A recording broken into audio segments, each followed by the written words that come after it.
திருவள்ளூர் மாவட்டம் திருமுல்லைவாயில் எட்டியம்மன் நகரில் அமைந்துள்ள அரசு உயர்நிலைப் பள்ளியில் 18 ஆண்டுகளுக்கு பிறகு பள்ளியின் ஆண்டு விழா மாணவ மாணவிகள் கலை நிகழ்ச்சியுடன் துவங்கப்பட்டது. இதைத் தொடர்ந்து பள்ளி மாணவ மாணவிகளின் கலை நிகழ்ச்சிகள் பரதநாட்டியம், கண்ணகியின் சிலப்பதிகாரம் நாடகம் மற்றும் சினிமா பாடல்களுக்கு நடனமாடுதல், பொங்கல் திருநாள் கிராமத்து வாழ்க்கையை நடித்து அசத்தினர். இந்நிகழ்ச்சியில் சிறப்பு அழைப்பாளராக சட்டமன்ற உறுப்பினர் நாசர் கலந்து கொண்டு மாணவ மாணவிகள் அனைவருக்கும் கேடயமும் பாராட்டு சான்றிதழும் வழங்கி வாழ்த்துக்களை தெரிவித்தார்.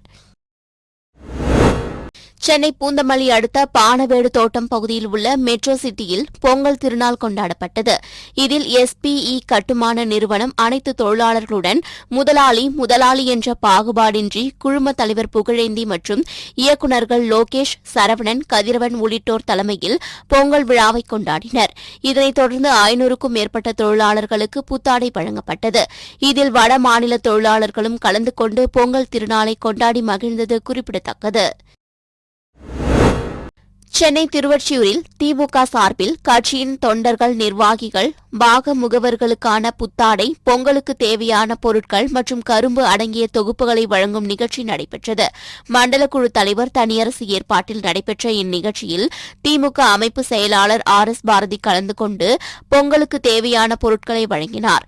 இதனைத் தொடர்ந்து பேசிய அவர், மழை வெள்ளத்திற்கு 6000, மகளிர் உரிமை தொகை 1000, பொங்கல் தொகுப்பு 1000 என மொத்தம் 8000 ரூபாய் தமிழ்நாட்டில் இதுவரை எந்த ஒரு கட்சியும் வழங்கியதில்லை என பெருமிதம் கூறினார். கள்ளக்குறிச்சி மாவட்டம் உளுந்தூர்பேட்டை தமிழகத்தின் மையப்பகுதியாக அமைந்துள்ளது. இதனால் சென்னையிலிருந்து திருச்சி, மதுரை, சேலம், ஈரோடு உள்ளிட்ட பல்வேறு நகரங்களிலிருந்து செல்லும் அனைத்து வாகனங்களும் உளுந்தூர்பேட்டையை கடந்து செல்கிறது. இந்நிலையில் பொங்கல் பண்டிகையை கொண்டாடுவதற்காக பல்வேறு நகரங்களுக்கு செல்லும் பயணிகள் உளுந்தூர்பேட்டை பேருந்து நிலையத்திலிருந்து பேருந்துகளில் செல்வதற்கு குவிந்துள்ளனர். இதனால் உளுந்தூர்பேட்டை பேருந்து நிலையத்தில் அதிக அளவில் கூட்ட நெரிசல் ஏற்பட்டுள்ளது.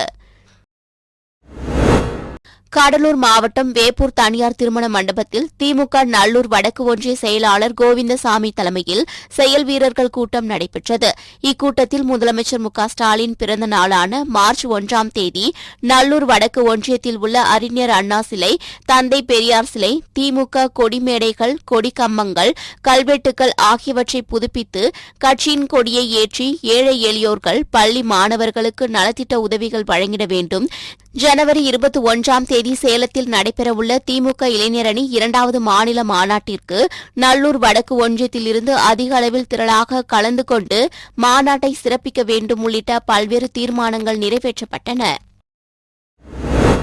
திண்டுக்கல் மாவட்டம் பழனி பாரத் பப்ளிக் ஸ்கூல் சார்பில் பொங்கல் விழா நடைபெற்றது. இந்த பொங்கல் விழாவில் விற்பனை திறன் மற்றும் பேச்சு திறமையை அதிகரிக்க மாணவர்கள் சார்பில் கண்காட்சி அமைக்கப்பட்டு பொருட்களை மாணவர்கள் பேசி விற்பனை செய்தனர். இதில் சில மாணவர்கள் அனைவரையும் கவரும் விதமாக கடையின் பெயரை வைத்திருந்தனர்.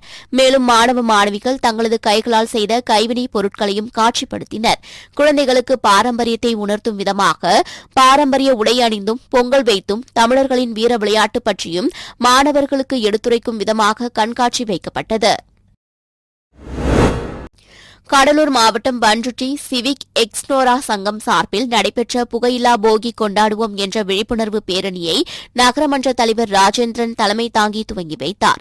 4 முனை சந்திப்பில் தொடங்கிய இந்த பேரணியில் பள்ளி NCC மற்றும் ஸ்கவுட் மாணவர்கள் 100க்கும் மேற்பட்டோர் கலந்து கொண்டு புகை நமக்கு பகை என்ற விளம்பர பதாகையுடன் பொதுமக்களுக்கு விழிப்புணர்வு ஏற்படுத்தும் வகையில் ஊர்வலம் சென்றனர்.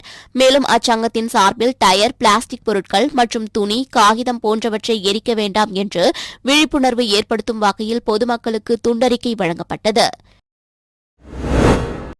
தஞ்சை மாவட்டம் பாபநாசம் அருகே ஐயம்பேட்டை சுற்றியுள்ள மேல உத்தமநல்லூர், இலுப்பக்கோரை, மாத்தூர், திருச்சோற்றுத்துறை ஆகிய பகுதிகளில் பொங்கல் பண்டிகையை முன்னிட்டு செவ்வந்தி பூக்கள் அறுவடை செய்து வருகின்றனர். அறுவடை செய்த செவ்வந்தி பூக்களை விற்பனைக்காக தஞ்சாவூர், கும்பகோணம் ஆகிய ஊர்களுக்கு கொண்டு செல்கின்றனர்.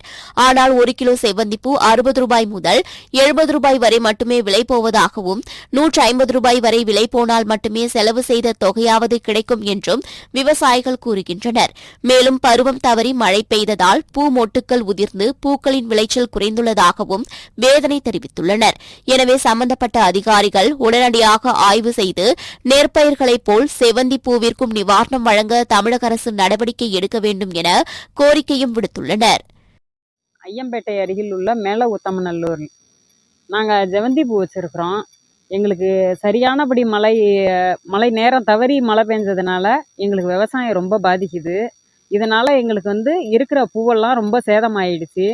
இதனால் நாங்கள் நகை அடகு வச்சு நாங்கள் விவசாயம் பண்ணி எங்களுக்கு எதுவும் போதிய வருமானம் கிடைக்கல. பூவெல்லாம் கிலோ ரூ. 65 ரூ. 70 இது மாதிரி தான் விலை போகுது. இந்த விலை எங்களுக்கு கட்டுப்படி ஆகாது.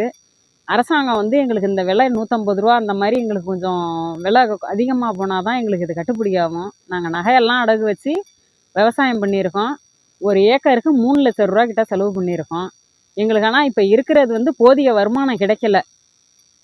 அதனால் எங்களுக்கு கொஞ்சம் அரசாங்கம் தான் பார்த்து உதவி செய்யணும். திருவாரூர் மாவட்டம் திருத்துறைப்பூண்டி அருகே ஜாம்புவானோடை திமுக ஒன்றிய கவுன்சிலர் கல்யாணம் என்பவர் தனது சொந்த செலவில் 6 லட்சம் ரூபாய் மதிப்பீட்டில் அப்பகுதியைச் சேர்ந்த 1500 குடும்பங்களுக்கு கடந்த 10 ஆண்டுகளுக்கு மேலாக பொங்கல் பரிசு தொகுப்பு வழங்கி வருகிறார். அதன்படி 11வது ஆண்டு பொங்கல் பரிசாக 1 கிலோ பச்சரிசி, 1 கிலோ வெல்லம், முந்திரி, திராட்சை, ஏலக்காய், நெய், 2 கரும்பு, 1 சீப்பு வாழைப்பழம் உள்ளிட்ட பொருட்களை வழங்கினார். பரிசு பொருட்களை பெற்றுக்கொண்ட அப்பகுதி மக்கள் ஒன்றிய கவுன்சிலர் கல்யாணத்திற்கு நன்றியை தெரிவித்துக் கொண்டனர்.